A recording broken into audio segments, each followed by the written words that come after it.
akwatibwa asibwe kuba chairman w'omukolo akwatibwa asibwe kubanga tasobola kugamba nti ebintu byonna yabadde tabikola ki tabimanyi ateekwa okuba nga yabadde abimanyi ng'olukwe lwabwe aba babiri kubanga nze chairman tosobola kuŋŋa nti tujja kugula bintu ng'ate sente tuzirina era sizikuwa nga nze chairman w'omukolo lwaki mba nzikuwa ng'ate tojja kugenda kwanjula babbi bayiza obubbi simanyi lwaki abavubuka bayiza obubbi obw'ekimpatiira kola ate gwe n'otalabika gwe nannyini nteekateeka nga wakola zi bajeti watuuza enkiiko banno n'otabagamba mu kaseera akasembayo n'otuuka gwe n'ogamba nti nze sigenda oba n'otagamba n'obula bubuzi oyo omuntu taba aba taliimu mu nkola aba mubbi bw'oba ng'owulira ng'onoonya okwetereeza ekyamazima ng'owulira ng'oyagala kwetereeza kyewandikoze ng'onoonya ssente gamba mikwano gyo giwulira amazima nti ndi bubi embeze oyo kyemwogerako yakoze ekintu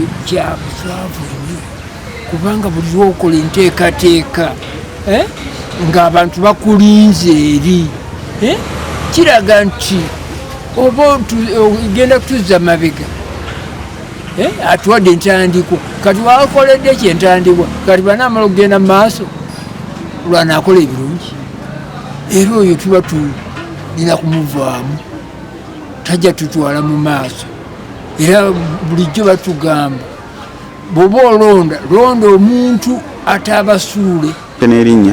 Erinnya Kabale Steven nga ndi muweereza mu bitundu ebyenjawulo ndi muweereza wa Ssaabasajja Kabaka mu kitongole ky'ebyobulimi ate ndi mukulembeze ku kyalo kyange. Ffe ng'abakulembeze twaswadde ne sekuswala yenna omukulembeze okukola pulogulaamu ey'okwanjulwa mu bakadde abamuzaalira omukyala n'atatuukiriza ekyo kikyamu nnyo kuba tubadde tutuula mu nkiiko ez'enjawulo ensimbi bazisonze.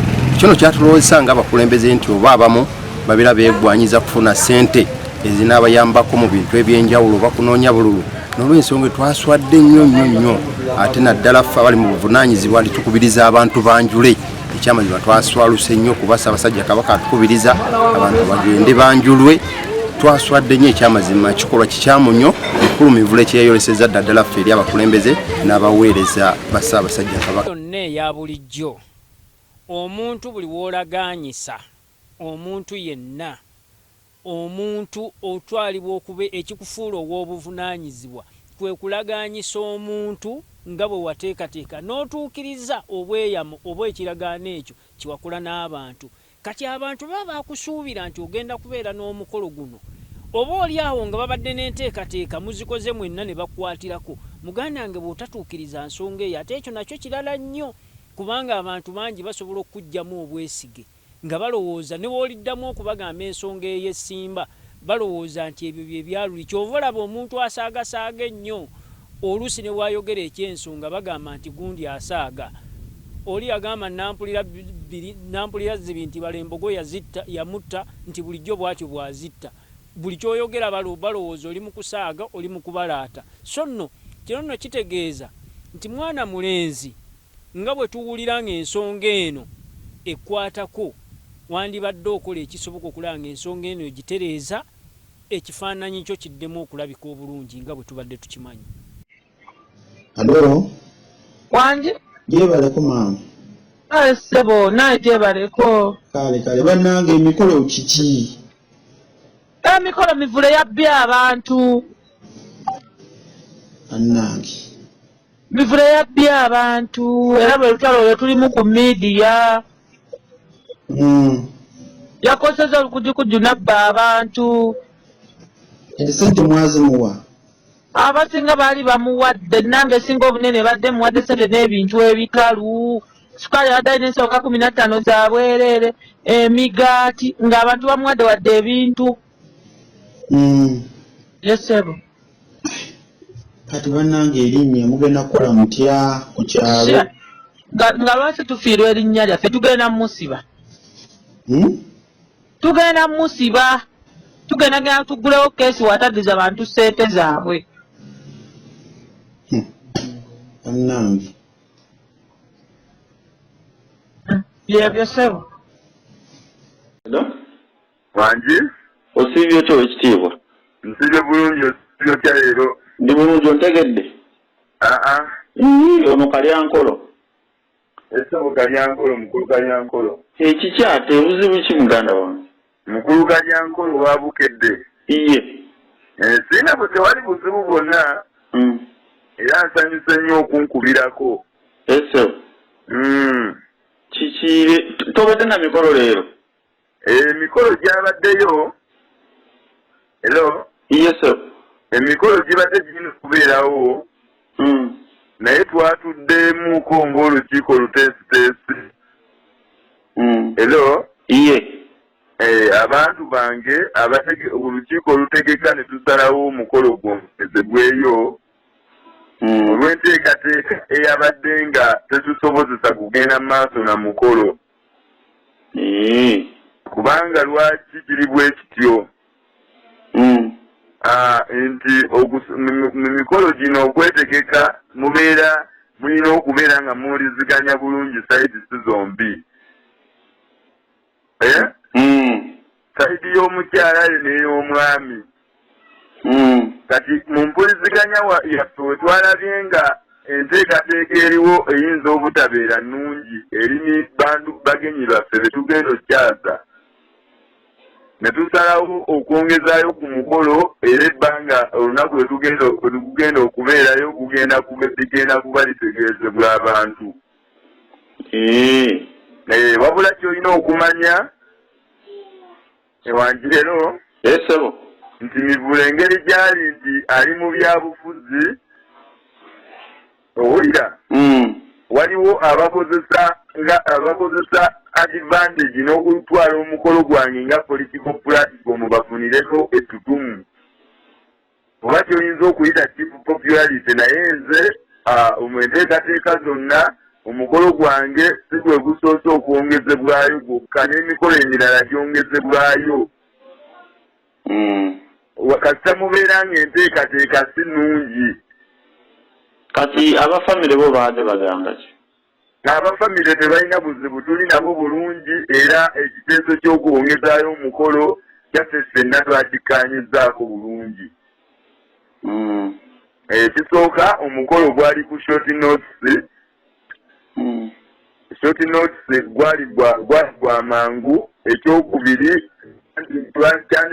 okwongezaayo kijja kusobozesa n'abali ewala basobola okugubeerako be bandyagadde, nange be nandyagadde.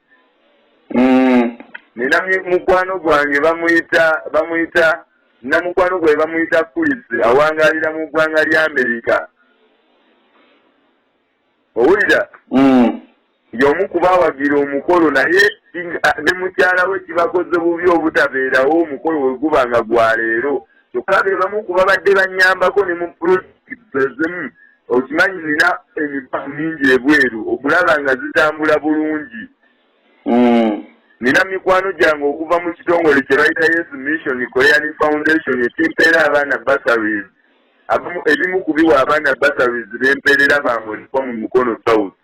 Kati byebimu ku biganye gundi okugenda mu maaso. Nabo nandyagadde okulaba nga babeerawo n'enteekateeka yonna generale ebadde ekyabulamuko omukolo gw'omusajja munnabyabufuzi agenda okubeera mmemba wa paalamenti owa constituency ya Mukono South alina okuteekateeka omukolo ogujja obulungi mu kifaananyi kye. Naye kati senga wabagambirawo mu wiiki ng'emu.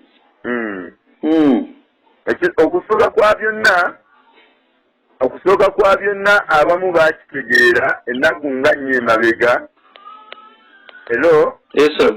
Naye engeri gyendi nti emikwano gye nnina mingi, abantu bangi abalala ne tubakitegeera jjo olunaku lwa jjo, ate n'abalala babadde bankubira amasimu era nga mbannyonnyola. Ne deputy RDC yakitegeera dda oba kitegedde leero? Mukama wange deputy RDC muganda wange y'omu kubampadde ku buyambi okusobozesa omukolo okugenda obulungi mu maaso.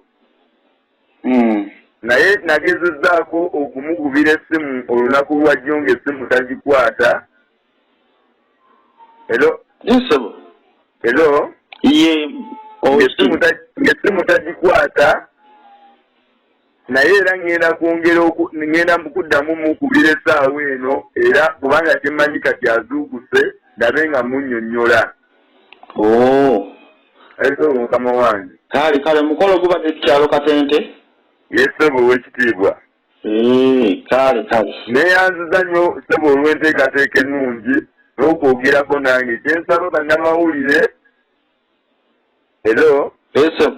Emboozi temugikyusaamu mugitwale nga bwe ngibannyonnyodde kubanga tulina obuzibu bw'amawulire ebiseera ebimu. Ripoota olw'okunyumisa amawulire ate akyusaamu n'akikola kirala. Kale. Neeyanze. Ate ssebo n'ekirala. Mu nkola ey'okubeera abeerufu. Nganze Mivule nina emikwano mingi bentambula nabo. Wabaddewo n'abagamba nti Mivule tukole bwetuti ne bwetuti nze ne ŋŋamba mikwano gyange mbalina abanyambyeko mu nteekateeka eyo era ejjagenda bulungi maaso nga bwe tuteeseteese okulaba nga enteekateeka ebeera nnungi. Ekikulu kwe kulaba nga omukolo tutegeka omukolo omulungi okujja mu kifaananyi kyange nange nga bwe ngwagala. Kale baba. Naye nga n'ebyobufuzi naba benvuganya bendi nabo tebatudde kubanga babitaddemu. Naye abantu abamu abalemeddwa okukolera abantu Mivule najja n'akola ebintu bye batasobodde kukola nga sinagenda mu paalamenti. Kati nabo baagadde batukozese omukolo nga pulatifomu. Naye ekyo mbakakasa tebajja kumalako nakyo kubanga nze Mivule byenkola weebiri byenkoze weebiri ate era abantu bamanyi bulungi nnyo buli kimu kigenda bulungi maaso. Kale muganda wange neeyanziza. Nange neeyanziza.